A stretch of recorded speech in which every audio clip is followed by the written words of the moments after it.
I asked and I was like, is Santa real? And he won't lie. And he was like, no. I just melted. Well, Bryce Dallas Howard, welcome to One Nightstand. Thank you. We're thrilled to have you here. Oh, it's wonderful. And excited to talk about your favourite books. Have you always been a big reader? Yeah, I think so. My mom is a writer and would always read to us growing up, is a huge reader. So it's definitely been a big part of my life. Like there's all these stories about me going through like Disneyland with like the stranger, like this, just being like the sun made him do it. You know what I mean? Like I'm just, yeah. So I was a little nerdy. And audiobooks. I would listen to a lot of audiobooks because we would do like car trips and all of that, and so that sort of continued. What were your favorite books as a kid? Do you remember? Wrinkle in Time. Okay. Oh yeah. I loved A Wrinkle in Time, The Giver, The Alchemist. God, I mean, there's just, I actually got really into Hemingway. Oh, really? I was looking at the list. I was like, I should have put A Movable Feast in there. I totally should have put A Movable Feast because I just reread it last year. I remember hiding Jonathan Livingston Seagull behind my chemistry book during class to make it seem like I was really paying attention. You know, so I was kind of like, so you were a very serious reader from a young age. Sort of. Yeah, I love that. But I definitely, as I've gotten older, what I've noticed is that I don't really read fiction. Oh, interesting. Anymore. I mostly read nonfiction. How come? Why do you think that is? I don't know. I'm also, I don't want to say I prefer documentaries, but that's what I go to. Yeah. So I think just, you know, in some ways, nothing beats real life. Yeah, so true. Well, one of your books has the most incredible real life story, which is Just Kids by Patti Smith. Yes. Tell me about why you love this book. So, can I pick it up and hold it? And, Go. So we've got them here. I'll share a little bit about how I read this book. I read this book about 11 years ago. I was taking a class at UCLA Extension, and I took a sociology class called Hip and Cool, a study of distinction and exclusion, the history of the hipster. Ooh. And this was on the curriculum. Oh my God, amazing. And so I'd never read it. And so was reading it under the context of, you know, sort of understanding what the sort of origins are of hipsterdom. Yeah. Which is not with them before them. But I just was completely swept away by this book because I went to NYU. And I met my husband at NYU and so many of my closest friends there. And so that kind of life of, you know, being in Greenwich Village and, you know, young artists and people, you know, seeking their identity and making mistakes and making good choices. You know what I mean? Just all the things that come with, you know, being a young person with big dreams in New York City. Totally. And also the Patti Smith, the way that she operates, it is the way she writes, but I would say it's probably, you know, the way that she operates is beautiful. There's no hubris. There's no envy. There's no pretense. It's just very genuine. Yeah. And it makes the storytelling incredibly vivid because I kind of similar to Hemingway actually. You know, she's not putting a lot onto it. And you really feel like she's telling you a story. And, you know, her relationship with Robert Mapplethorpe was absolutely legendary and painful and beautiful and just incredible. It's sort of incredible that I think it really accurately captures that mix of sort of not having a clue what you're doing at that age, but having the like absolute certainty that you have something to say. Yes. And like you sort of see them like rubbing up against that of like when they, I think there was this one thing I wrote down where it says that the creed we developed as an artist and model was simple. I trust in you and I trusted myself. And I was like, oh, that is powerful but hard to do. Yep. I mean, it's such a journey for someone who's creative and young and doesn't have access to means and resources where that can just be your thing that you're doing unapologetically, you know? So being an artist, you know, being a singer, a songwriter, a writer, all of that, it's a photographer. It was really, it cost them something. Oh, totally. And it's, and you can see the search, you know, there's like this immense force coming out of Robert Mapplethorpe, an immense force coming out of Patti Smith, and just to kind of like see it come to fruition. And to hear also, I mean, she's very generous in what she reveals about her own story, you know, and the adoption bit. Exactly. That's exactly what I was thinking. I had no idea. I had no idea. And she deals with it in such a sort of like sensitive but kind of unsentimental, but also just very matter of fact. It's like all of these like things at once that you sort of are like, what? Wait, what? Like, yeah. It's really incredible for someone to live a life the way that she's lived her life, and then to be able to share that experience in a way that allows the reader to really go on that journey. Totally. And at the end of the day, it's a good story well told.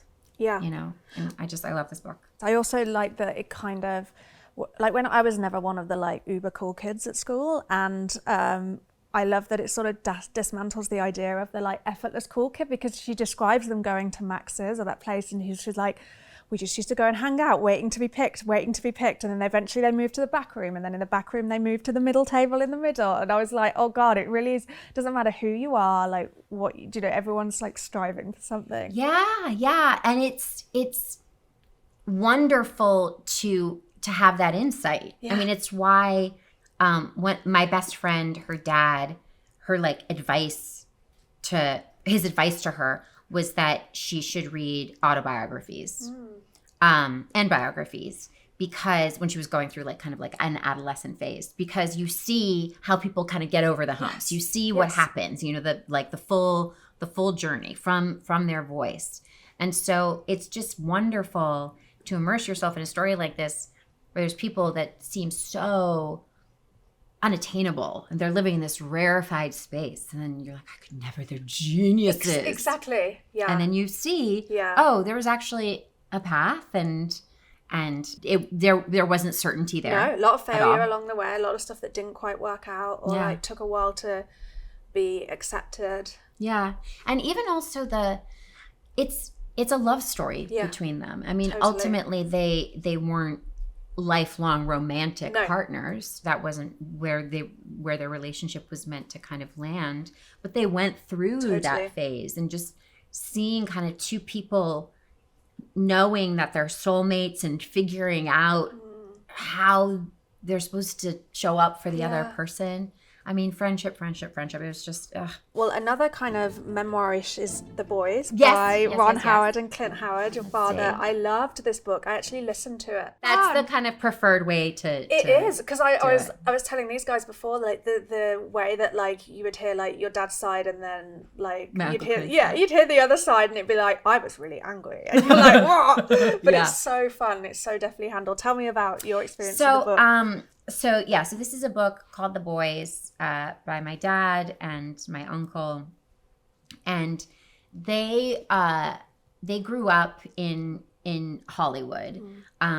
Both of my grandparents were actors, but they weren't actors like movie star actors. They were really working actors, and they had both come from Oklahoma and gone to New York, and then went to Los Angeles, and also a situation where there was no certainty. And they started acting because they were around my grandparents, and they essentially were picking it up, and people were noticing that they were picking it up. And so just, you know, everyone in the family, they were all working actors. Yeah. And something that is distinctive about my grandparents is that they would not take a penny from from my dad or my uncle. They believed very strongly that the boys needed to be raised on what they were earning rather than what, like what their parents were earning rather than themselves. And And so there was a sort of, when you're used to hearing Hollywood stories that are seedy and dark and tragic, this is an example of, well, you know, everybody has gone through things, kind of an outlier. Yeah, I thought it should be like required reading if you're raising kids in Hollywood. Like it really should though, because it's there's all of these moments where you're like, God, that's so healthy. Yes. Or like the way of doing it. And I loved the sophisticated Hicks thing. Yes, That's so fun. Yeah, that's us. But I thought it was brilliant, and I thought it also handles sort of, there are these like moments of tension as well, and these moments of frustration, but it's all handled very straight on, and I like it. I don't know, I thought it was sort of brilliantly honest. And it came about after my grandfather died. He died in 2017, and he was such a patriarch, like and a patriarch, like a noble, beautiful human. And so for my dad and my uncle, it was a big, you know, they had lost my grandmother, their mom, 20 years prior. And you know, she's like the light of all of our lives. So like we're all still like, you know, we miss her every day. But with my grandfather dying, I could see that it was a big turning point and a big moment for my dad and Uncle Clint, and, you know, very, very sad, obviously. And they were going through their house, the house that he still lived in, the house that they grew up in, and in Burbank, and just all these kind of memories were coming back. Yeah. And my dad and uncle are best friends. Yeah. They're very well, it's not that they're so different. They seem very different. They present very differently. Yeah. My uncle is hilarious. He's zany. Yeah. I wouldn't say he has an edge to him, because he doesn't, but he's got some mischief in him, you know? And where my dad is a little bit more like, you know, he's just a very, he's like apple pie kind of. And so it's been this relationship that I've watched my entire life, like these brothers who are very different, who love each other so devoutly. And their love is such a reflection of what my grandparents created for them. So it's I loved it. I thought it was also just talking about the differences between your dad and his brother. It really is an interesting kind of study of nature and nurture, in that they grew up in the same environment and ended up with very many similar things and very many different things. Yep. I feel like my friends who are always fretting about their children, and whether I feel like it'd be good for some of them to read as well, in the sense that like you can't control everything. Sometimes people are going to be who they are, and you know, or whatever, and you shouldn't try and control everything. Yeah, you can't. No. And it's all a journey, and there are chapters, and you just don't know the way that things will kind of shift. I mean, it's the only sort of bittersweet thing for me is that my uncle, since my grandfather has passed, has had such had a few things in his life that have been really beautiful. Like he got married, an incredible wife, adopted her daughter, so they have a daughter together, and it's just, you know, I have a new cousin, and it's just been beautiful to watch him blossom in his 60s. And I think that, well, in a way, I do wish that my grandfather had seen that specifically. I know that he was involved. Like, I know that sort of the going through the house, the writing this book, it created an opportunity for healing, but not just healing, just gratitude. Yeah, for sure. You know? I loved the chapter about your mom in the middle, where your dad sort of talks about some of his regret almost, and like how, you know, how she was reckoning with her feelings in ways they didn't realize. And I also love the bit where with his mom. Yes. Yeah. My grandma. Yes. Yeah. Well, I love the bit about with your mom when they started dating. That was great. But with your grandma, exactly, and how he sort of regrets some of that stuff, but also he says that you really remind him of her. Tell me about that. Do you, like? Well, it's he's sort of we were talking about this literally this week. She was the planner. She had the vision. Yeah. She was the brains of the operation. My grandfather was incredibly bright. Yeah. But she was kind of on another level. And her sense of optimism and her just ability to kind of like move through the world in a way that was very constructive. Yeah. You know, she was just an absolutely amazing woman. She was hit by a bus and almost died when she was 17, 18 years old. Really, really, really hurt her body. Their first child died. Yeah. And so like she went through some big hits, like literally. Yeah. And we can't remember her ever complaining about anything ever. Like we think like, like this might be a little, well, I don't know. This is actually a good thing to normalize. So when my grandmother was in her 60s, she went to her doctor and she was like, can you please tell me when I'm going to go through menopause? Because all my girlfriends are having just the worst time with it. And I just, you know, I'm waiting for it. And when am I going to go through it? And he was like, well, are you menstruating? She was like, oh, no, I'm not. He's like, well, you've gone through menopause.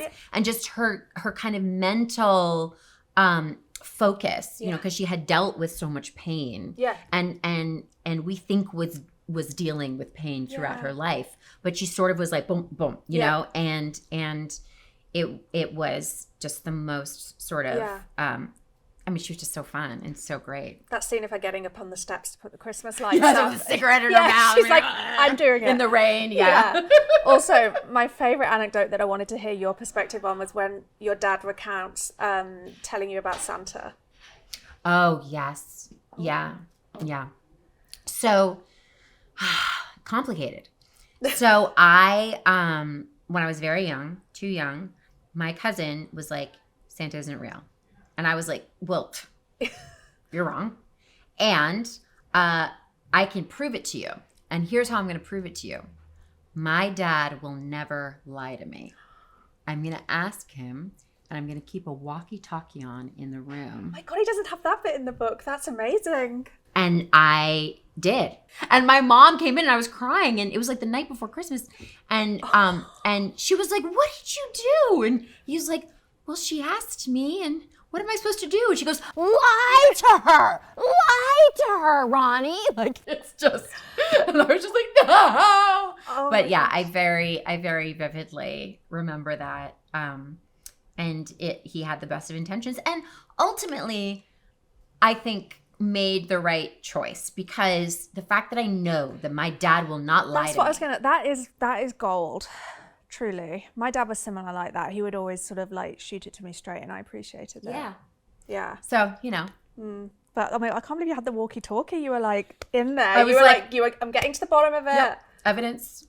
We're going to rig this up. Yeah. And you're going to hear, but I'm going to prove it.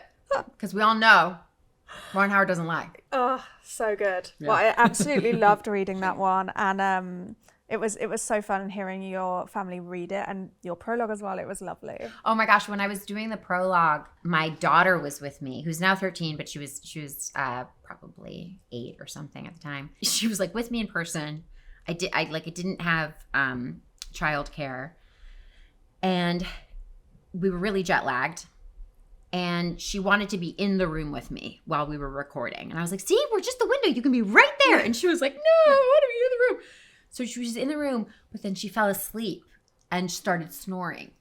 And so as I read, basically me recording that prologue was me reading, and then I'd hear a snore. I would just pause. I would just back up and keep going. And so the sound guy was so awesome, and he was laughing, and he was just like, no, I think we got all the snores out of there. I think we covered ourselves. But also, like, how brilliantly poetic that this is a book about your dad's relationship with his parents and like the parenting dynamic, and then you're in there reading this tribute to your parent while your own child's. I mean, it's so lovely. No, it's cool. It's special. That's brilliant. Well, I loved it. And then one of your third books is Daily Rituals of Women at Work by Mason Currey. This is interesting and it gave me a lot to think about when I was like reading, because it's all so different, but tell me what you love about it. I'm obsessed with this book. I read this before bed. Yeah. I read this when I'm in the restroom, when I'm just like, I just want to do something that I'm gonna feel swept away. And they're basically, the way this book is written, and Mason Currey wrote another book called Daily Rituals, and that include not just women, but then he followed up with a book just focused on women. And they're little sort of short chapters, like very short chapters about folks' routines. And yes, there are a lot of artists, but there are also a lot of scientists, and there are a lot of politicians, and just people who are kind of up to things, and basically, Mason Currey did research and figured out what their routines were. And for me, it's so the daily rituals, women at work in particular, is so fascinating because you see just the struggle of the balance, right? Oh my that gosh. like every human, regardless of gender, every human has to juggle things and has certain priorities and has certain areas that are just like, oh, that's a loss. Like, it's hard. But reading about, in particular, women who, like before my time, who, 1700s, 1800s, early 1900s, what they had to do in order to do the thing that they loved. Yeah. It just gives me so much perspective and how fortunate I am. It's very quirky as well. Yeah. And it also makes me feel, this is actually an interesting thing. They have the person's lifespan. Yeah. And I always pay attention to that because they usually list like whether or not the person is, they slept well, what their relationships were like, whether or not they abused substances, like all of that. And I would kind of always look at their lifespan, and it pretty typically correlated with their behaviors. And so it just reminded me, that you want to get a routine that's going to set you up for success long term, because you can easily slide into a place where, it's not really supportive of your body or mind. Yeah, I loved the Virginia Woolf one where it talks about her husband and how, they in the item it talks about some people feeling like he was too controlling, but I think the writer lands on the side that he was like facilitating space for her to work. And I thought that's the theme in so many memoirs I read of people who have done incredible things, is this like very supportive partner at home who's like helping carve out space for you to do that. And I don't want to say it's impossible without that, but it makes it feel impossible without that. I have an incredibly supportive partner. I would like to think that I'm supportive to him and that he feels supported by me. I see this with my parents, my grandparents. Like it's you really, and even if it's not a romantic relationship, like, close friends, people, collaborators, all of that. Doing it all on your it kind of feels like a fantasy. Like it's not something that ever happens maybe. Yeah. Like there's always someone that shows up. Totally. At some point. Yeah. I could be completely wrong, and I'm sure there's a million people out there that are like, actually. But it's beautiful. It's beautiful to see, to your point, the ways in which humans who perhaps didn't ultimately, in the eyes of history, have as much recognition. Totally, but showed up for that person. Were the ones who showed up and moved the needle and made it happen. Yeah. And what that means is that it is a shared success. I agree. Yeah. What would your entry look like? Oh, gosh. Well, chaotic. Yeah. A little chaotic. Yeah. It would say that I eat the same thing every day. I have like my 2 like protein shakes and then sourdough toast with like, olive oil and honey. And then I do the sourdough toast again later. I eat like a child and very simply. And that would be definitely part of the routine. I do second sleep. So I wake up in the middle of the night and get a lot of work done. So that's like a big part of I was a total night owl as a kid, and I would just sort of like, I'd be like, good night, Bryce. I'd be like, good night. And then I'd be like, freedom. Yeah, the world comes alive. So I still have that tendency, for sure. And then I'm a little strict about, I think anyone in this day and age, when we're talking about our rituals, we sort of have to address our relationship to technology in some way, shape, or form. So I try to, I don't keep any social media on my phone, and I actually don't even have emails on my phone. Wow. But what ends up happening is I end up lugging my computer with me everywhere. But I'm just trying to kind of like reduce the amount of times that I'm just like looking at it mindlessly. And that definitely helps. It's sort of, for me, routine is about creating space. And when there's space, I'm not someone who does nothing. Yeah. So if there's space, I don't have to worry about being like lazy or something, because I'll do like there's some mania in there, you know. And so like things will happen. But if I don't create the space, then it doesn't matter what my intentions are. Yeah. Like, it just won't happen. That's interesting. So tell me about the process of working on Pets. Oh my gosh. Okay, so Pets is my documentary. It's my second feature documentary. I did one a few years ago called Dads. And sort of simply put, it's a celebration of pets and their people around the world.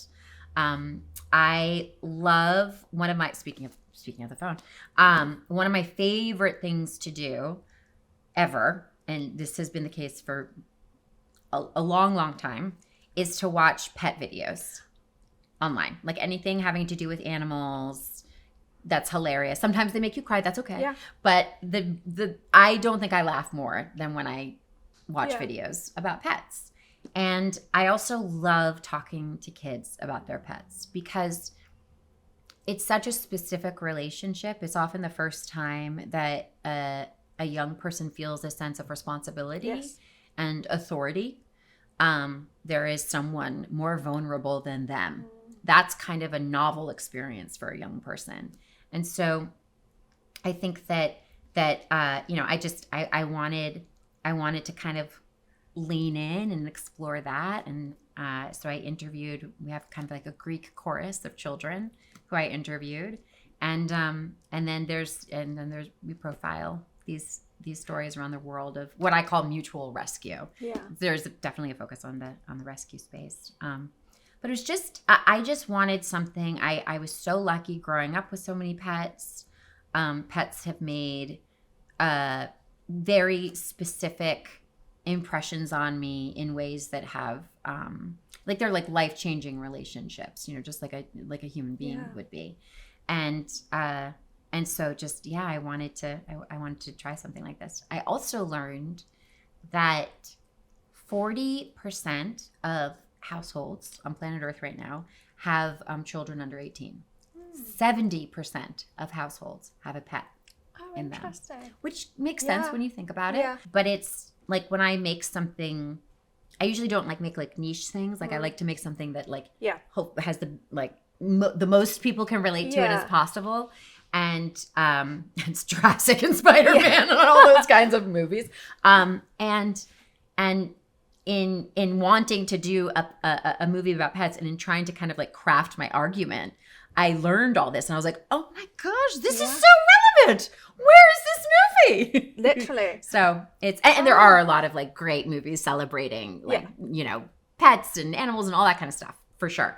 But for me, I was like, I want the viral videos. I want the kids. I want the human interest stories, and I want it to be short. So that's what it is. Amazing. Oh, well, it's brilliant, and it's sort of, some of your other books that you brought with you, so Big Magic, kind of gets into, yes. So this is a book that really talks about sort of finding confidence in your creativity as well. And I wonder firstly your love for this book, and also how you went on that journey with becoming a director and all of that. Yeah.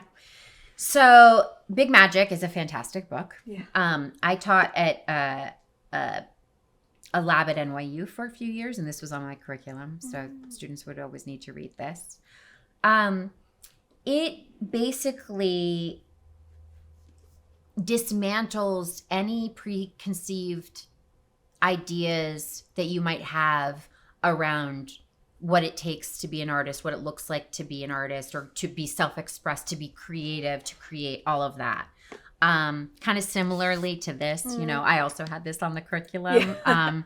She tells these stories about the magic of creativity, and which I really believe in. And I do believe it's the reason why I love acting specifically is because it is the closest that I felt to experiencing something supernatural. Wow. You suddenly are like, boom, you're like in a different place, in a different world, like in a different headspace. You know, the frequency of the room shifts. Like it's very exciting to be an actor because you're doing something that isn't real as if it's real.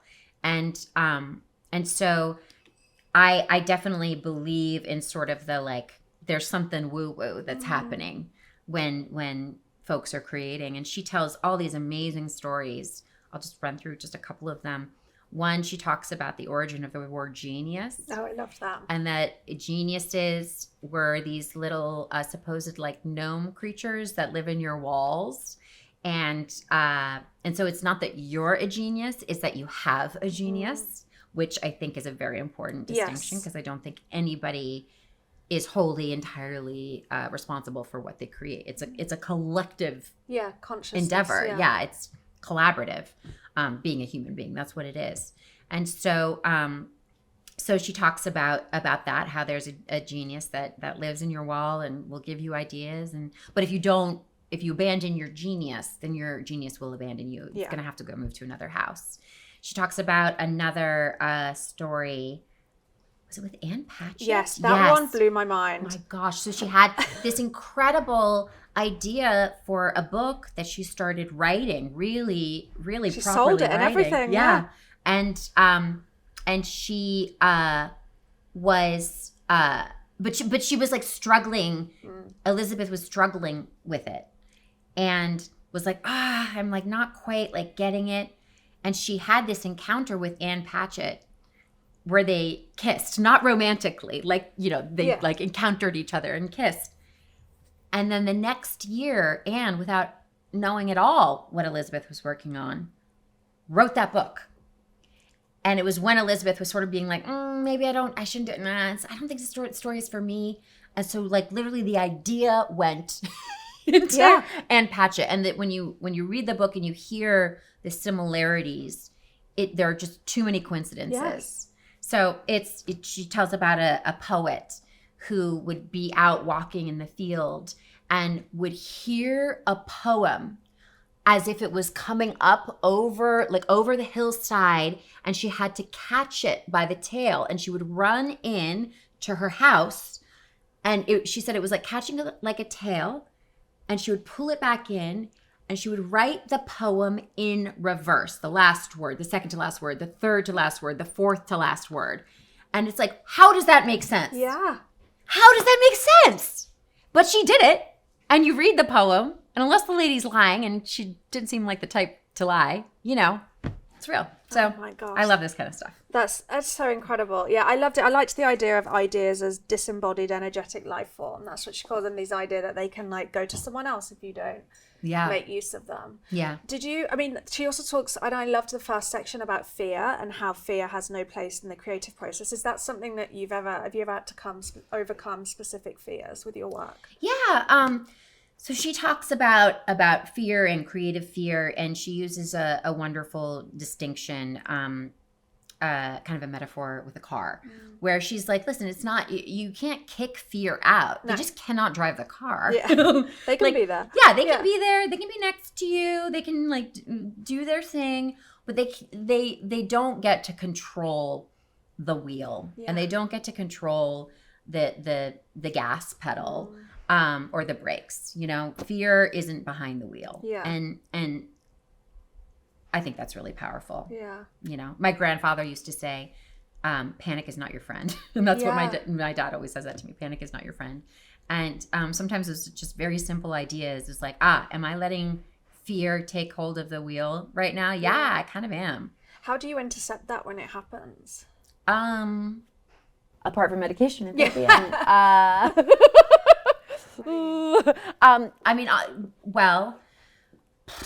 It's practice. Yeah, it's practice. It's like a muscle, isn't it?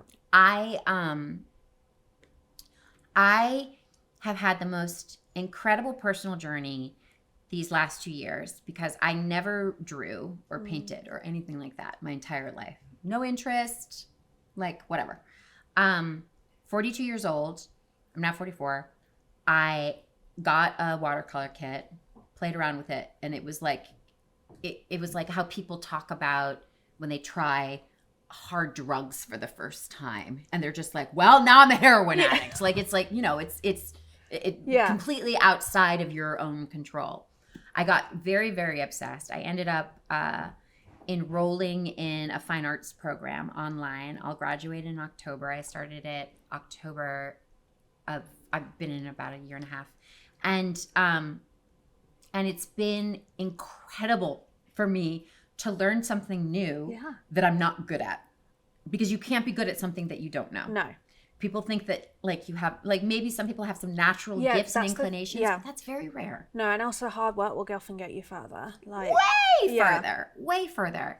And so for me, it's been this journey of like learning like fine art drawing or oil painting, for instance. Like there have been so many instances, like a shocking amount of instances where I've wanted to destroy a painting. And I'm not that kind of a person. Like I'm not precious. Like I know it's a work in process. Like I know it's my art teacher, Ellie Milan, it's called the Milan Art Institute. It's an online school. It's so fun. She always says the goal is to move toward refinement. Yes. You're moving toward refinement.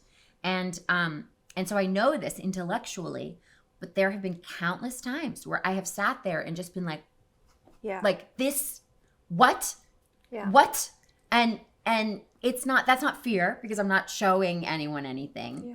But it's kind of like a first cousin to fear because it's a little bit, there's like this internal panic of like, what do I do? Yeah. Have you ever heard the Ira Glass quote about taste? Oh, and talent? Yes, and eclipsing your ability to... Exactly. It's that, we all get into this because we have some, it's hard for me to say, like, we have taste, but like... But we know what's good. Yeah. We crave, we know what we like and all of that. And then when you try to endeavor upon doing it yourself, there's like a decade plus period of time where you were appalled by your own work. Yeah. You're mortified.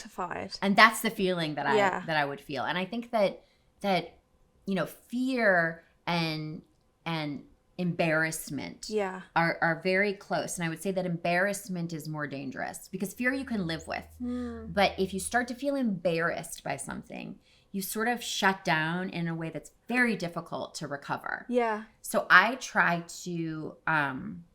the honest truth, this is so weird, but I try to live a slightly embarrassing life. Like I try to, it's effortless for me, but just not be like, it's okay to not be the cool person in the room. Like it's okay to be the like overly enthusiastic person. Like it's, it's all right if you feel embarrassed. That's an okay feeling. And when I'm directing and I'm working with actors, one of the first things that I need to do is typically do something to show them that they don't have to be embarrassed because acting in front of everybody is really embarrassing. It's like really weird. I mean, It's like very awkward if you're thinking that way. But if you kind of are like, I'm not, embarrassment is just something that I'm setting to the side right now because it's not relevant. If you can see somebody kind of throw themselves into it, then, if you have to scream really loud in a scene, then I'll go and I'll be like, it's like, like I'll just do something crazy. Sorry. And it sort of gets us out of our, our freeze or whatever. So that's the thing that I think for me, I'm usually trying to contend with, because because I don't like messing up. Yeah. I don't like, making mistakes. I don't like embarrassing myself. No, but I'm trying to raise my tolerance for it so that, but I was also never I don't know what it is to be like a person who's like, cool. No, or like effortless. I don't know those either. I'm always like under the water. Yeah. I mean, it's like, but it's going back to just kids. Yeah. Do those people exist? Because you would think if anyone was effortlessly cool, it's Patti Smith and Robert Mapplethorpe, and they were, and yet their experience of it was them, the being uncomfortable because they're not there yet. Yes, they were like outsiders in some circles anyway. Yeah. That's amazing. I mean, I think you're right. Living an embarrassing life is great. Like, who cares? That's the thing that I always come back to, and I love that. Can't remember who said it. It was like one of the people that was in Girls, and she was like, I think we all think about ourselves too much. Yeah. And I'm like, sometimes I think that's true, and it's just best to like... It really is. I mean, it is, I should say, it is a privilege to be walking through the world in a way where you can feel safe enough to not to know that a person's impression of you or whatever isn't going to impact your future, and so that is something that I'm very aware of. It's also something I like contend with and stuff where I'm like, oh, too far, and it's not, I'm not intentionally being be weird, Bryce, but I'm just not shutting myself down. I'm not my whole life folks have been like, oh, you're so eccentric. And I'm like, what are we talking about? And so I just, now it's a little bit more like this, but it's because it's the privilege of getting older. Yeah. It's the privilege of having people in my life who are charmed by it. If you are in a place in your life where there is that safety and you can actually be like, oh no, these folks do love me unconditionally. Maybe I'll just be a little bit more vulnerable. Yeah, I love that. And I think progress over perfection is one of the key themes in your 5th book, which is Everything is Figureoutable, which I read that you called a lifesaver, a life changer, and a belief system for the ages, which is a big endorsement. Tell me about your love for this book. Well, I love Marie Forleo. Do you know Marie Forleo at all? She is amazing. Yeah. She's amazing. And she has a show called Marie TV that she has online. She has a program that I took 10 years ago, and ongoingly have, if you buy it, you get to be re-enrolled every year, and I re-enroll every year and go through the curriculum. It's called B School. It's an online business school. And she's since actually created a lot of different programs, all of which I've done.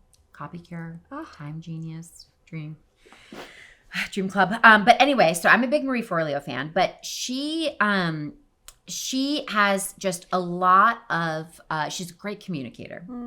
And everything that she says makes a lot of sense. Yes. And this phrase, everything is figureoutable, is something from that was inspired by her mom. And there's a Tropicana, this is like a little radio thing. And her mom would, like what Marie says is her mom could stretch $1 around a block, would spend no money, was able to fix everything. And she had this Tropicana like free radio that she got and loved it. And one day it broke and everyone was like, oh no. And she was like, I can figure this out. Yeah. And she figured out how to fix it herself. And she was just one of those women, Marie's mom, who just has this ethos of everything is figureoutable. Yep. And so Marie obviously has, kind of taken the baton of that legacy, and there's a lot of specifics in here, but the sort of the overarching theme is everything is figureoutable. Yeah, totally. I loved it. I thought it was kind of fun. I mean, it's a bit she's very direct in it in a way that sometimes made me go, oh, okay, all right, I need to buck up a bit. But it's sort of like New Jersey girl. Yeah. There's definitely too British listening and reading it, but no, I thought it's interesting, and I thought what have I written down here? Oh yeah, I love the fact about 42% more likely to achieve goals if they're written down. Yes, I thought that was really interesting. Do you write your goals down?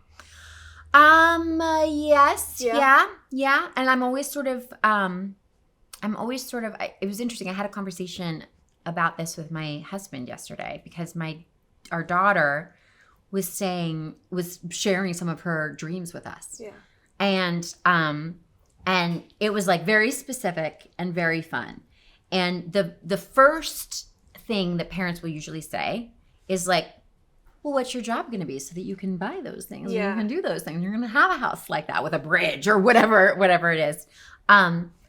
And yes, like that is a very important thing, but just to take a moment before figuring out like exactly how we're going to do it and just like live in the goal and just be like, okay, this is, because it sort of then shifts into manifestation a little bit, which is also woo-woo. My husband was like, I don't know if I believe in that. And I was like, oh, no, don't worry. It's not something to believe in. It's just a fact. And he was like, what do you mean it's just a fact? And I was like, well, like if you have a goal and you write it down, I literally use the same exact thing. If you have a goal and you write it down, are you more or less likely to achieve that goal? And he was like, yeah, more likely. And I was like, so that's how manifestation works. If you have an idea, it's like having a goal and you're moving toward that, but you've declared it to yourself. And so you're unconscious, you programmed yourself. And so your programming is now working in that flow. There's also quantum consciousness. You know, there's classic consciousness and then there's quantum consciousness, which we don't entirely understand. No. It's I was trying to explain quantum consciousness, which I don't understand, to someone, and they were like, but what does quantum mean? And I was like, mystery. It means mystery. Yeah. But quantum consciousness, you know, for me, I believe that, you know, these thoughts have frequencies that are energetic. It's real. And with quantum consciousness, there is a sort of connection that we all feel with one another. And I believe that in the way that when you have a goal and you write it down and you've declared to your programming, to your machine who's working when you're not thinking, that this is what you're wanting to do, if you are manifesting it and kind of energetically just getting more specific, it's not just a goal, but you're getting more specific, I believe that those feelings can be experienced by others in the quantum field. Things start to shift unconsciously. There's a wisdom that we are not aware of that is operating. Like I don't have to be in charge of my heart beating. I don't have to be in charge of like when I swallow or, you know, anything like that. Yeah. And I don't have to necessarily be in charge of how exactly, you know, I might one day achieve X, Y, or Z. But if I write it down, I think about it, I focus on it, I create a plan, I do all the things, you know, I do everything in my ability. Yeah. But if you're really focused, I think something mysterious happens. I think something mysterious happens. I really, really do. I love that. So so it's not, you know, she isn't woo-woo. She's not like, you know, she's very research-based, very practical, incredibly academic. You know, she makes it, you know, it's in layman's terms, but you know, she really, really, really does her research. And yes, right. Yeah, I'm just like looking, life-saving advice. Share the shame. Yeah. Be embarrassed. It's fine. Yeah, be embarrassed. Shine your light out, not in. Yeah. Love it. Anyway. Well, thank you so much, and thank you for your brilliant 5 books. I loved hearing all about them. Thank you. And can't wait to hear more about pets. Oh, thank you. Yeah, no, I'm very excited. It's coming out April 11th on Disney Plus. It's for the whole family. Nice. It's very fun. There's nothing. Some folks who are pet lovers are like, oh no, am I gonna cry? Yeah, is it like Molly and me? Right. No. And that's why the kids are the great chorus. Yeah. There's nothing that we deal with in this movie that I haven't talked to a 6-year-old about. Oh, love that. And so if, you know, there is a point in the movie where we do touch upon grief, I'm not introducing you to characters and then taking them away. Yeah. You know what I mean? Like if someone's being mentioned in the past tense, you know what happened right from the jump. You know, I don't want to kind of pull the rug out from underneath anyone. So, you know, while it does get touched upon, it's not something that kind of overwhelms the story. This really is a celebration. It's really something that's just, you know, you're meant to feel good when you watch it. Well, thank you so much, and thank you so much for your wonderful books. Thank you. This was such a great chat.